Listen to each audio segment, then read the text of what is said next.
Is Burzin Dubash, and I've been associated with the IIA now for the past several years. Many of you may know me as being the past president of the IIA Bombay Chapter, and currently I serve on the IIA Central Council as well.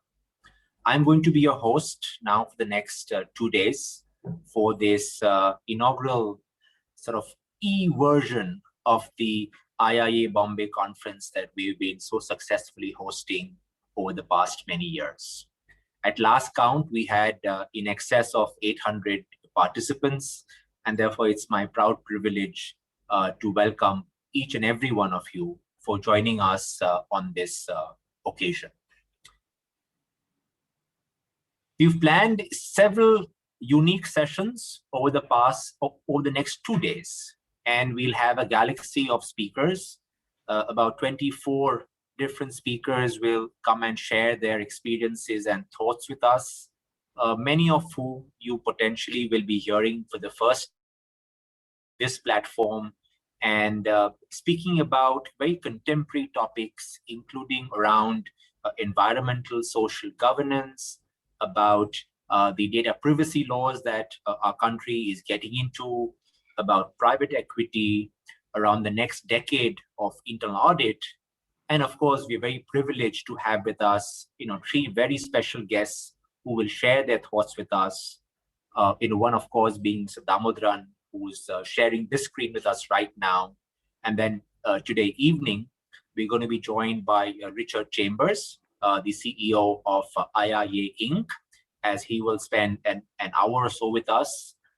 Many of you may not know, but Richard is going to retire after a long and illustrious career with IIA end of March. And therefore, potentially, this might be the last time that we get to hear him as the CEO on a forum like this. Tomorrow morning, we also will, tomorrow afternoon, we will also be joined by Janitha John, the chairperson of IIA, who will share with us her thoughts in terms of the future of our profession. So, without much ado, it is my proud privilege to kickstart this session by introducing my friend and colleague, Akhilesh Thakur, who is currently serving as the president of the IIA Bombay Chapter, and under whose leadership and guidance this conference has been set up. Akhilesh has had a long and illustrious career in internal audit over the past 20 plus years, and currently is a senior partner with Sailesh Haribhakti and company. So with that, Akhilesh, over to you.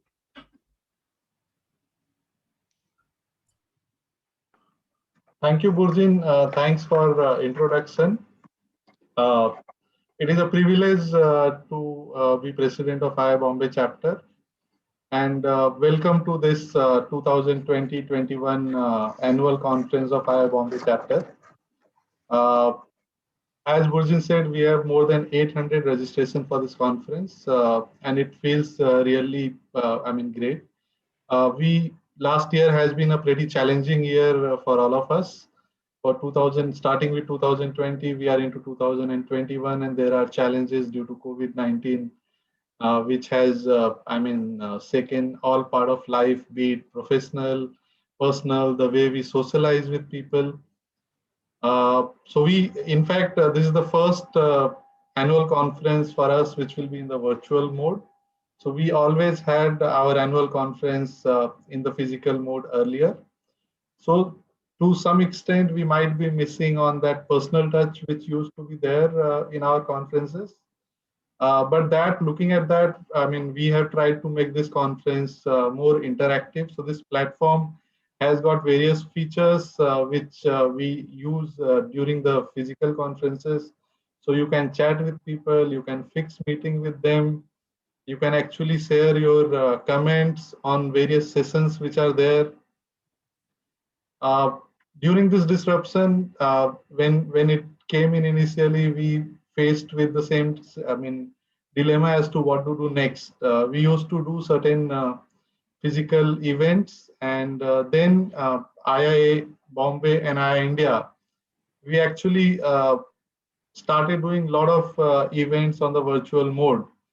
And over last 11 months, from April 2020 to Feb 2021, we actually conducted more than 130 training sessions through IIA India, which is many times more as compared to what we used to do earlier when we had most of the programs physical and certain webinars which we used to do. For this conference, it is a 2-day conference from 2 to 7 p.m. with breaks in between the sessions. And we have 8 very interactive sessions which we have planned, including 3 keynote speakers. So we have overall about 22 speakers who will share their perspective and wisdom with us, which will help us enhance our skill set, be ready for the future challenges which are there. This is more in line with when we say scaling new height for us as a service provider. It is all about what is it which I need to learn to be able to answer the questions which are being put forth in front of us by the board when we deal with the board of directors. With that in view, in fact, what Bujin said about a couple of topics on the ESG and the data protection, so those are certain things which are being talked about a lot in board today, and we have included that as part of our topic. Richard will join us in the evening from 5 to 6 for half an hour presentation, followed by half an hour fireside chat, and I'm sure we all will enjoy that. If there are questions, do share that so that that can be considered. We also do annual award every year, and the same tradition we are continuing even in this virtual mode. We had record award participation today, and the details will be shared later on tomorrow during that particular session. Even for delegates, since we want it to be more interactive, we have come out with the award for delegates. So there is a Samsung tablet, and then there are Jabra earphones which are there. This will all depend on the leaderboard, which you can see, on the platform. If you click on this, you will also come to know what are the points which are available for various activities which you will do on the platform. And at the end of each day, we will announce winners for the day. So I really appreciate the support of Board of Governors of IIA Bombay Chapter, IIA India, our volunteers for various committees which are there, and our event partner Tradition and Trends, as well as our office staff, Manaj and Kritika, for all the hard work which they have put for this conference. We appreciate continuous support from our partners, gold partners, Legacies, Mahajan Ibra and Protivity, silver partner, Sama and Ariatech, and our technology and award partner, eTrend. So recording of this conference will also be available for next 30 days on this platform. So if you miss any of the conference, or if you want, any session, or if you want to watch it again, you can actually come and see it on the platform. Moving on, I would now like to introduce Mr. Damodaran, who is our first keynote speaker on the topic. So Mr. Damodaran does not need per se an introduction. We all know him very well. We keep hearing about him in the newspapers, in the television, on his view on various hot topics which are there. And he has been known a thought leader in the governance aspect. Mr. Damodaran has held a number of important positions in the central and state government and in India's financial sector. So he was chairman of SEBI, chairman of UTI, chairman of IDBI. He was chief secretary of government of Tripura. While at SEBI, he was also elected as chairman of 80-member Emerging Market Committee of the International Organization of Securities Commission.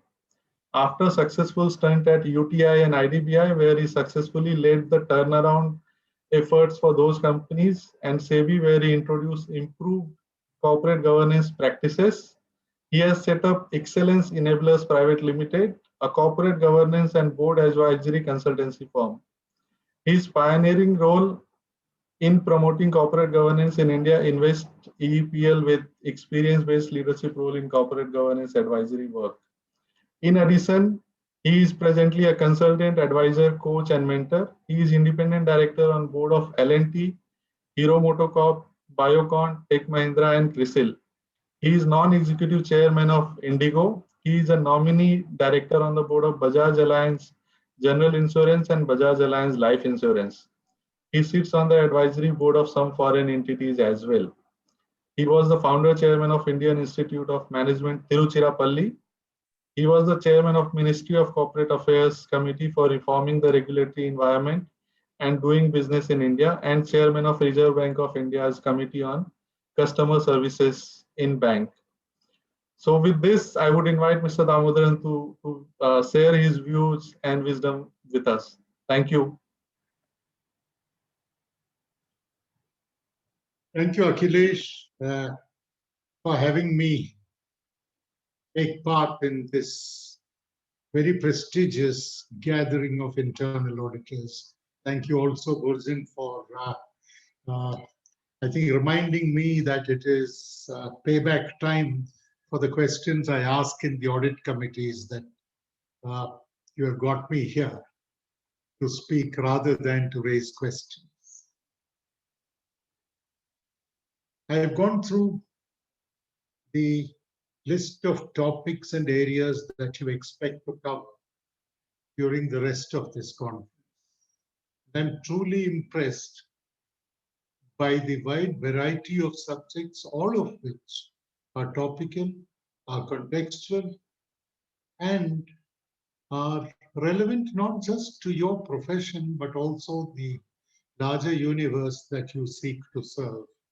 And you have experts in those areas that will be sharing their thoughts with the audience. I come from a different background. Let me say upfront that I do not have any professional qualification, not just in auditing, but in any aspect of finance. I belong to the old book of old school of turn the page and learn the work. I mean, you sit with people that are knowledgeable, keep your eyes and ears open, absorb as much as you can. So the simple trick all along so far has been observe and absorb. And hopefully the absorption has been as much as the observation. What I bring to you, therefore, is the user's perspective. Let me give you one detail.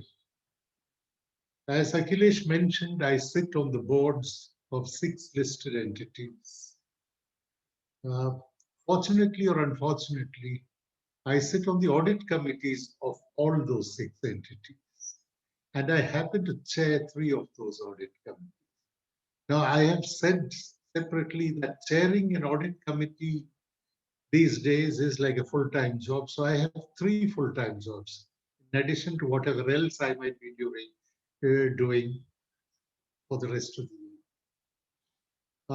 It's been a huge learning experience, and much of the learning has come from people like yourselves who have held the mirror to companies to show them where they are, what their shortcomings are, what the areas of improvement are, what needs immediate fixing, what needs systemic fixing, and what needs to be addressed without getting into a mode of denial or defiance, to get to grips with the issues that you, ladies and gentlemen, on the strength of your experience, bring to the table. And that is something that I have seen at very close quarters.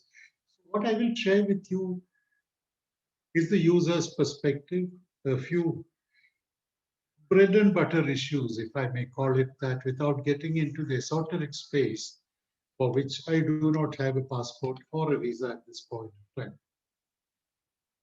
Let me start with when I first got onto boards and encountered internal audit as it was then practiced. Some of you who are relative newcomers to this particular profession might not even recognize those times, because I'm talking about close to a decade and a half ago. At that time, internal audit used to be done by persons within the organization. I don't think they saw it as important enough to write out reasonably large checks for external internal auditors.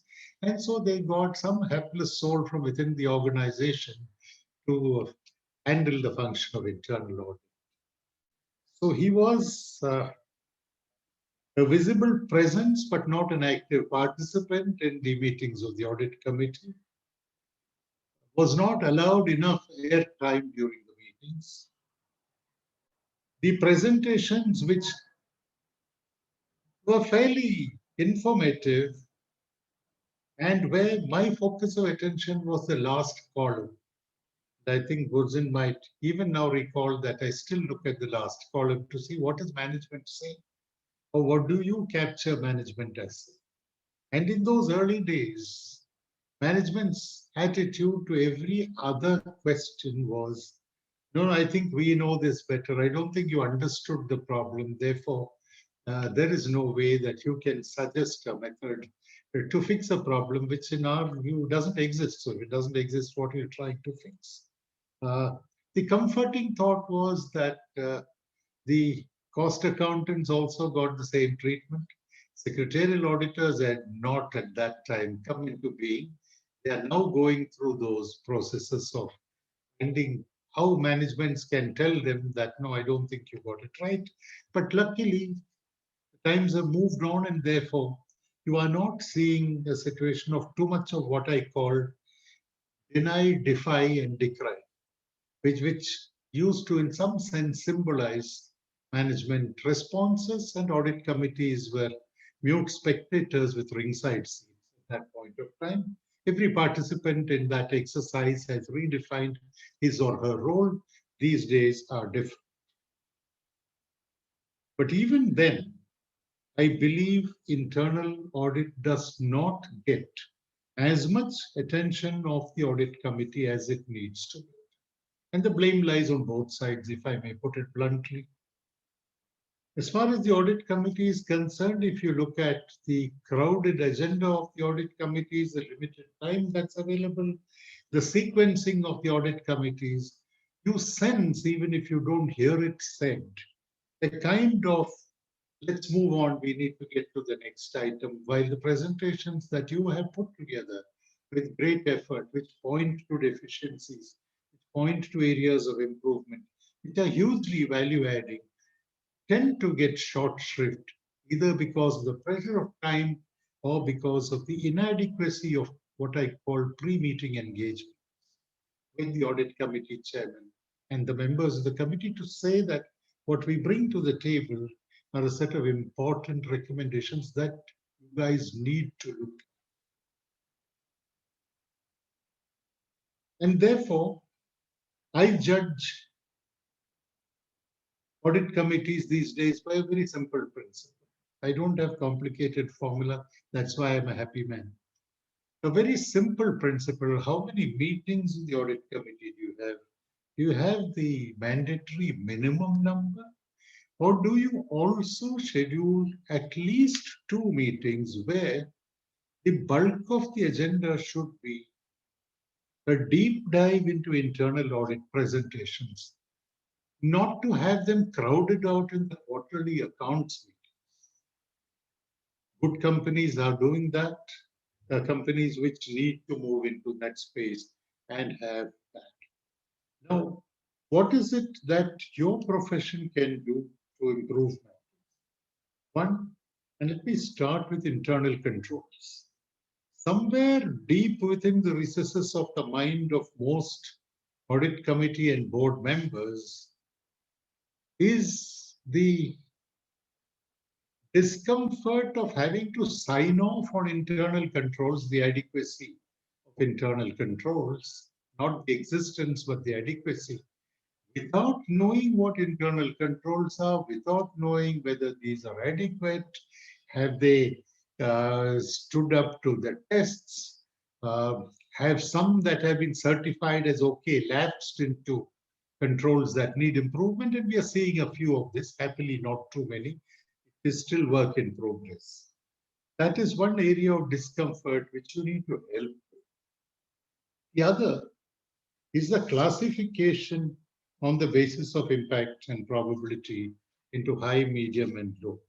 In some cases, I get the feeling that your profession goes a little too soft when it comes to categorization.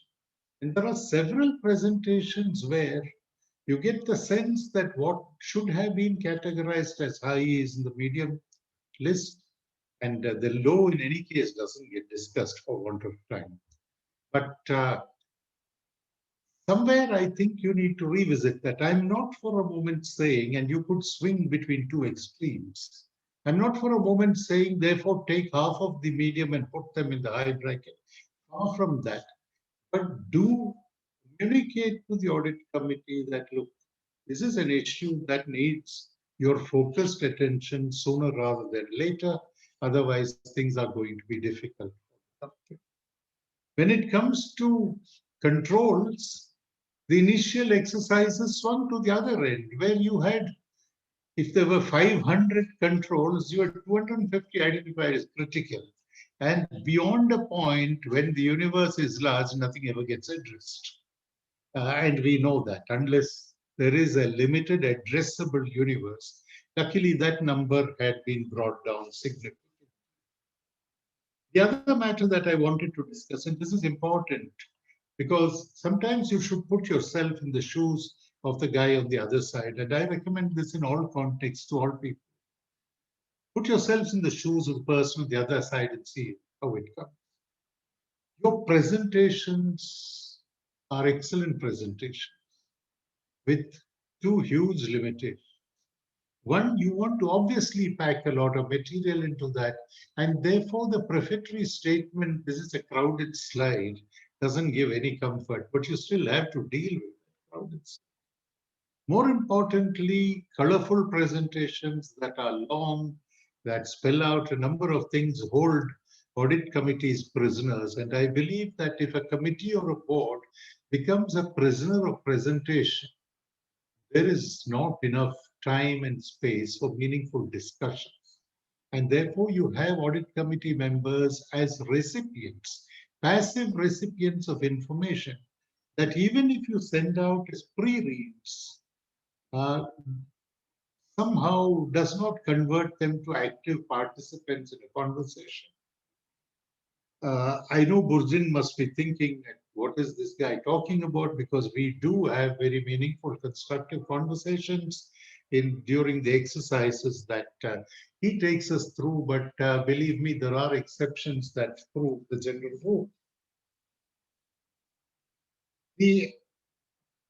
Becoming a prisoner of presentation can be avoided only if you have, after your mandatory slides, declarations of independence, etc., I sometimes believe that your declaration of independence should also be like the American Constitution, life, liberty, and the pursuit of happiness. Say that if you stick with us, you will be pursuing happiness if you do all of what we tell you. Why can't we have one slide, no more than one slide, which says, these are the big issues that we want you, gentlemen and ladies, to focus on. And then get to the others. There are pre-reads. We will read them post the meeting. You will mention them during the meeting. But whether the management is making a presentation or an auditor is making a presentation, state it in one slide. These are the big ticket items that we are going to present. The annual audit plan. I get the impression that sometimes auditors bite off more than they can chew and therefore end up with what they might be unhappy about in terms of the extent to which they have been able to look at. Also, given that kind of a situation, the periodicity with which you have to revisit some of the big ticket problematic items tends to suffer. That's another matter I thought that I should flag. There was reference made to ESG, data privacy, cyber security. Some of these are Johnny's come lately in the boardroom, but they're important presences in the boardroom. Do the boards and the audit committees have the wherewithal to address these in the manner in which they should be addressed? And I want to talk about risk in that context. I told you what internal audit was when I joined the board. Risk was not even mentioned in the boardroom in those good old happy days. Risk got mentioned later, risk management got mentioned even later, and risk management committees came into being much later. They did not get the legitimacy that they needed by being included in the 2013 Act. It was left to SEBI to give them some kind of a standing through the SEBI alone. I believe that all these emerging risks of data privacy, cybersecurity, it's been around for a while. The nature and the dimensions of the risk have changed. You don't know who's getting hit next. The cybersecurity breach no longer is what happens to the other man or the other company. It is in your backyard, and you need to erect all the building blocks, the guardrails to see that it doesn't get into your system. And therefore, this is an area where you ought to dig deep and take the audit committee with you on the journey which it requires to do. The relationship between risk management and internal audit, I've always maintained, and was happy to see I was quoted recently as saying that internal audit is the primary instrumentality of risk mitigation. Because if you don't know what's going wrong, what risk will you address? I always believe in diagnosis, prescription, and treatment. The diagnosis comes only from internal audit. It is later that mitigation kicks in if you identify. Therefore, the close symbiotic relationship between internal control and risk management, if they don't exist in any company that you interact with or where you provide services, please ensure that that is stepped up significantly so that you have a shared appreciation of what is likely to go wrong. The other thought that I have is sharing of best practices. And I say this to auditors, both statutory auditors as well as internal auditors. Don't tell us that we are getting it right. Tell us what we can do better. Because you deal with a large number of others in this auditee universe. So we might be doing the right things, but not the best things. I think you must, even if you are not asked, deal with that aspect of seeing that you tell us what needs to be better done. And then, of course, is a fairly touchy subject. I was, for many years, an advocate of the rotation of statutory auditors. I know that several people in the early days said, we don't even know what you're talking about. Why do you need that? You need people with domain knowledge and expertise. You can't get a new auditor coming in without a domain understanding. What will he or she do? Things of that kind. But for statutory auditors, today there is a requirement of rotation. I believe that if the internal audit function is to be robust on a continuing basis, not lose the edge, not get blunted, uh,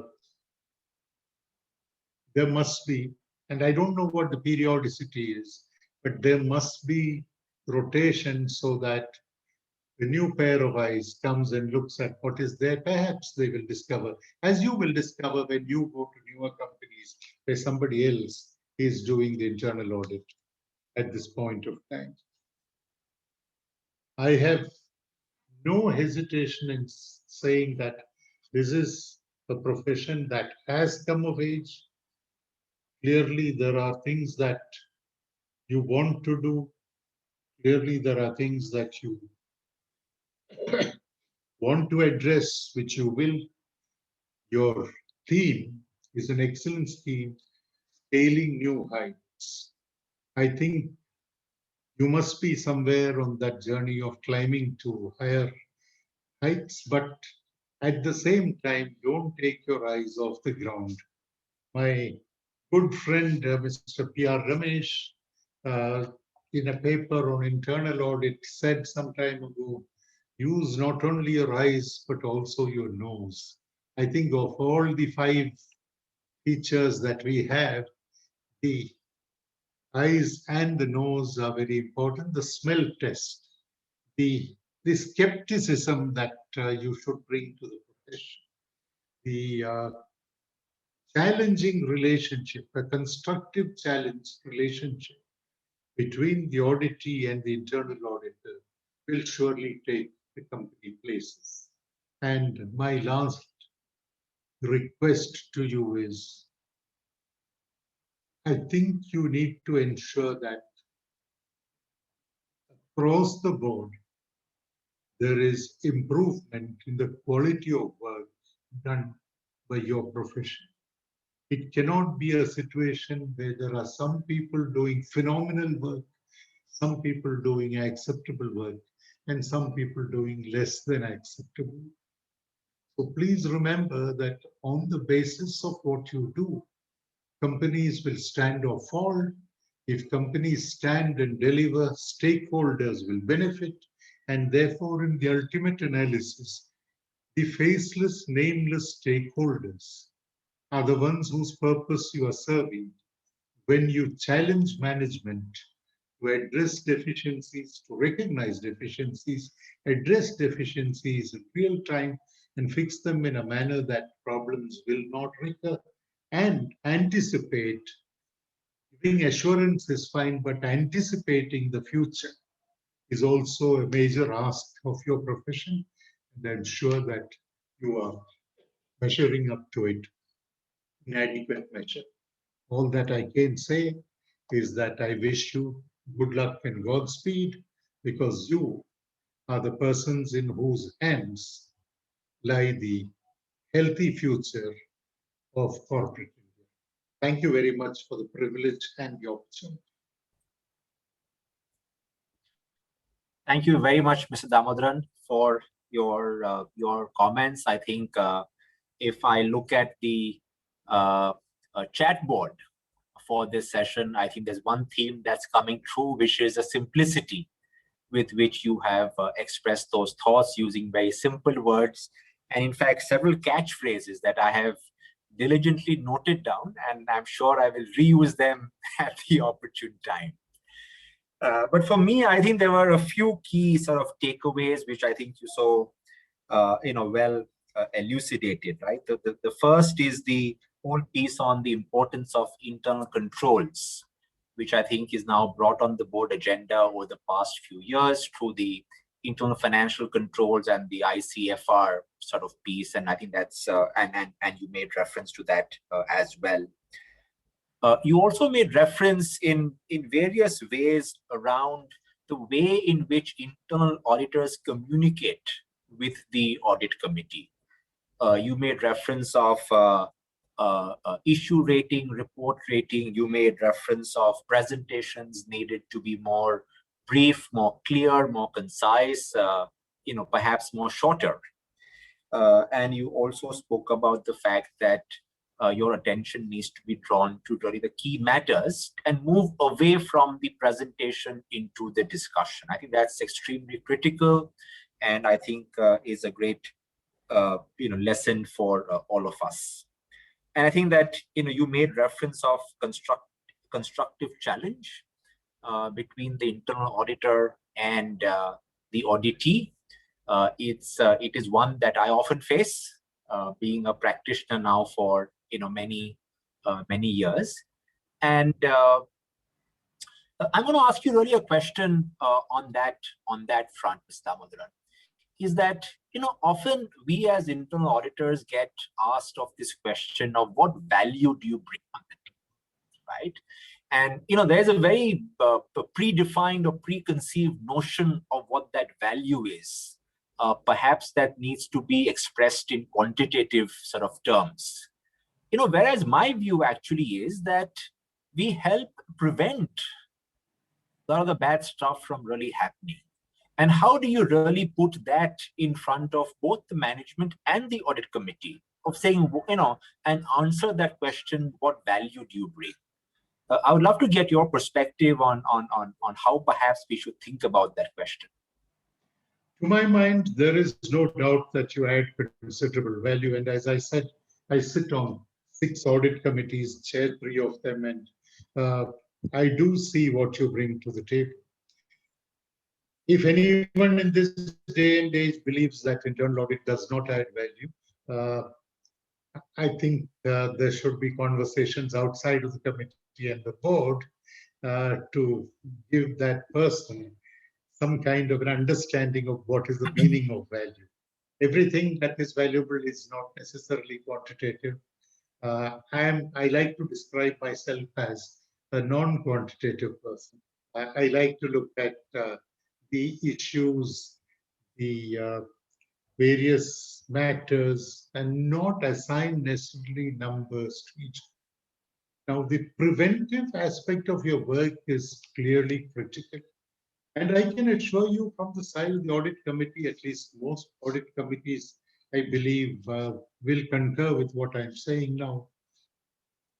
The audit committee would want you to tell them, and either tell management directly or even through the audit committee, of what is it that needs to be prevented? What are the big problems around the corner that you can see, which audit committees comprising part-time people who do other work and then come to the committee are perhaps not as aware of. And these could take many shapes. Take, for example, and I'll give you one which, coming from a former regulator, might seem ridiculous. But the problems that changes in regulation might make, not just to the financial numbers, but even the way business is required to be done. Is there a degree of preparedness? If I knew that earlier, so when you actually talk in terms of what the future holds, perhaps you, along with statutory auditors who talk about what are the new laws that have come in, they tell you what has come in. You can certainly say what the issues are, where things need to be put in place to address the future. Take, for example, the new labor laws. I'm sure they'll generate a lot of issues at the committee level and the board level. And I would expect some value addition saying that, look, these are some of the problem areas that you might want to look at in the context of. You give the alerts, not that you need to find a solution early, because even premature solutions are sometimes problematic, but perhaps indicate that. And the real thing is that I believe, like statutory auditors have meetings before the committee meeting with the chair of the audit committee. Might be a good idea to spend a little time. It happens in some companies, not in all. Spend half an hour, 45 minutes on telephone if need be, or maybe through a Zoom call, saying that, look, these are areas of concern, because what really happens is, I know we go through this formality at several meetings where we have what I call non-management time with auditors, whether with statutory auditors or internal auditors. But those are kind of meetings that are, if I may say so, degenerating into formal interactions of, do you guys have any problems that you're facing? And you say, no, everything is hunky-dory. So you wish each other good day and the meeting is over. Reach out the previous day. Don't wait for that interaction and say, look, we have these difficulties. I know, for example, that there is sometimes inadequate manning of the finance function which sets you back, especially when meetings around the corner, and therefore that is something that you need to frontally tell the audit committee that, look, both in terms of continuity of the people in the finance function, not just at the CFO level, but supporting levels, and the response time. I think that is something that you need to focus on. I believe really that you add considerable value. So it is a question of how do you market to a segment that might still not be seeing the value that you add. That is perhaps something you need to address. Thank you, sir. I think there were many nuggets of wisdom in what you just said. I think the pre-audit committee meeting, the fact of the forewarning of potential problem areas that could arise with new legislation or new issues coming up. I think these are all important elements that internal auditors need to bring on the table outside of the formal reports and the presentations, perhaps, that we do as part of the usual agenda. My next question, Mr. Damodaran, is that in all definitions of internal audit, either set out by ICAI or set out by the IIA, there is reference of assurance and then there's reference of advisory. Yes. Right? And that often then becomes a sort of a debate or a discussion that needs to happen, or what should be the amount of time that one needs to spend on assurance activities and versus which the advisory activities. Now, many might argue that there isn't a very fine line between the two and they sort of overlap, etc. But I'd love to get your sort of take on assurance versus advisory, especially in light of the fact that as per the rules and regulations that are there in this country, there is so much that the board needs to sign off on from an assurance perspective, and for which you rely upon internal auditors and other sort of players to give you that comfort. That really does advisory even realistically come on the table? I think assurance is certainly important. You can't wish that away. Let me add a new element. We just did discuss controls. Take, for example, changes in accounting policy. And it's not something that maybe is on your table, but somebody else's. We are happily signing off that, that the accounts are consistent with all the accounting policies. Who in the audit committee has actually gone through, except perhaps chartered accountants who chair the committees, who's gone through those accounting policies? They're happily signing off. So every signature that the lawmaker and the regulator expects the board collectively to affix on any statement must come with some kind of backing that, yes, somebody who knows this stuff has looked at it and is telling you that, this is something that is okay. There is a comfort that we can give you based on what we looked at, etc. It is just like, if I may give a very simplified example, we ask every company secretary to certify at the date of the board meeting that as on that date, the company is complying with all provisions, applicable provisions of acts, rules, and regulations. Now, he or she might be putting his head on the chopping block while signing that. But directors on the board draw some comfort that a guy who's tasked with compliance is actually saying this.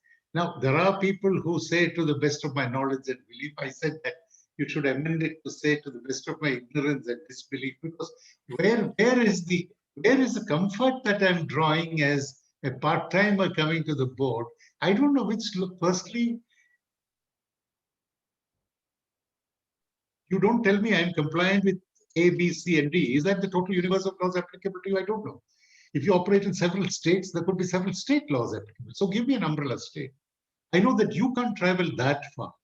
But clearly, where the board and the committees have to sign off on a number of things, it's legitimate to expect them to ask you and the statutory auditor, look, are we doing the right things? Maybe you can't give them 100%. And I'll tell you why this is becoming increasingly important. 2013 Act has a provision for class actions. God is kind, we haven't seen the first class actions. I'm sure all of you have read the provisions. They're far more stringent than the provisions in the US, and the sweep. I mean, it covers advisors, consultants, you name it. If somebody has dealt with you, given you an advice, and you have gone by that and it has misfired, that class action could lie against that person also. And given our system of law and the time that things take, I've always believed that the investigation and the inquiry is far more punitive than the punishment itself, because it takes several years. So the same way, and also we have this habit of standing jurisprudence on its head and expecting the person complained against to prove that he's innocent.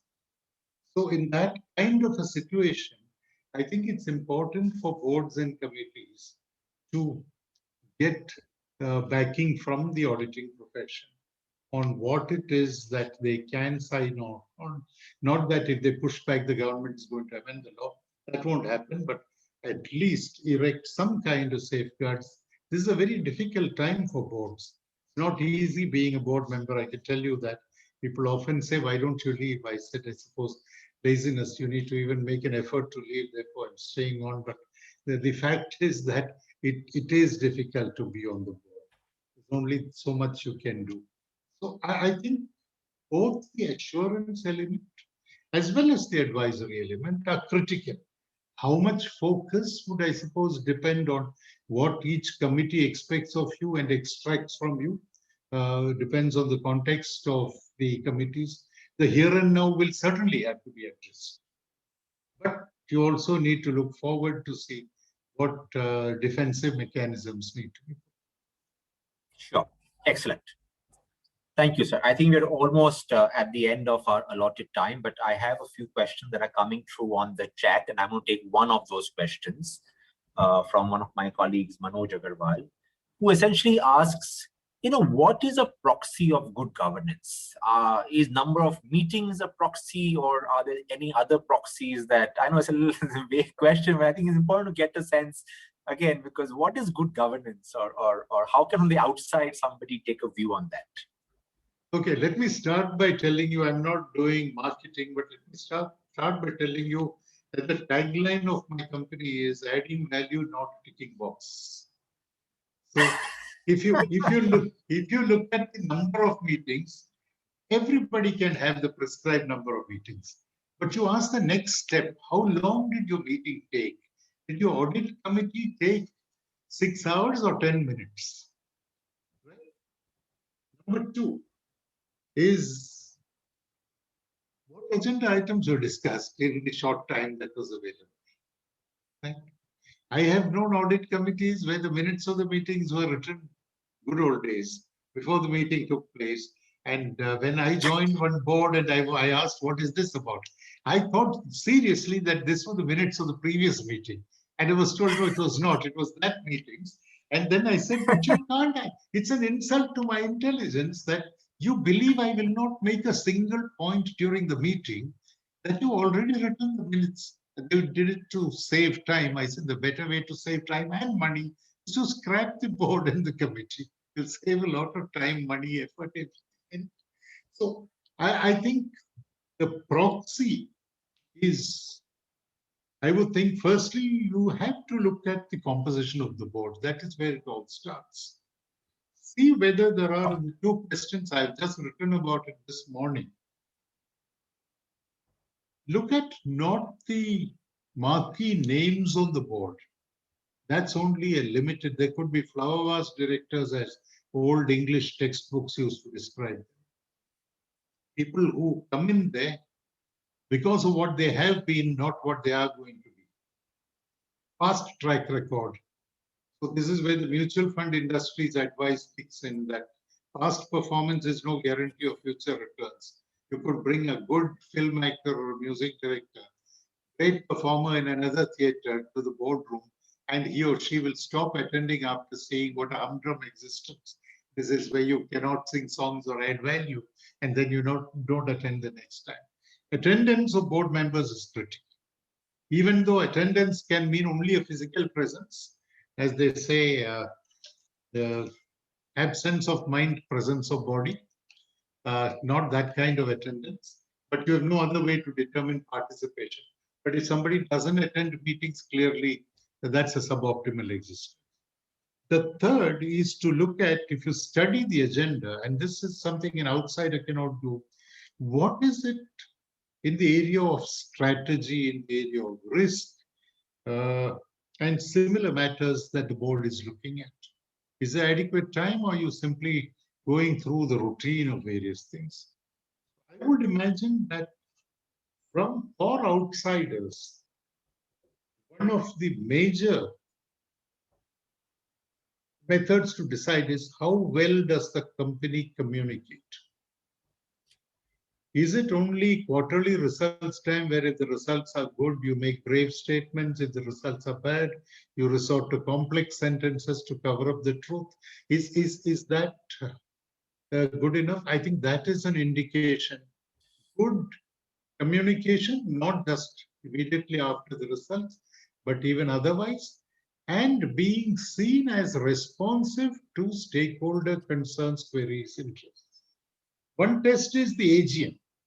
Is there an attempt? I mean, we are now in a different situation, but in physical AGMs, do you see the board and the management as wanting to respond, wanting to interact, addressing questions, concerns, queries adequately, or taking the easier questions and saying, we are running out of time, almost like television anchors do, and say, we will address the other questions later, we'll send you mails. The problem with mails is you can't embarrass the management in a physical meeting situation, and a mail is a comfortable way of responding to uncomfortable questions. So that is another indication. And sustainable track record. Not ultimately the market cannot be God, but it can certainly be an influencer in deciding whether a company is good or bad.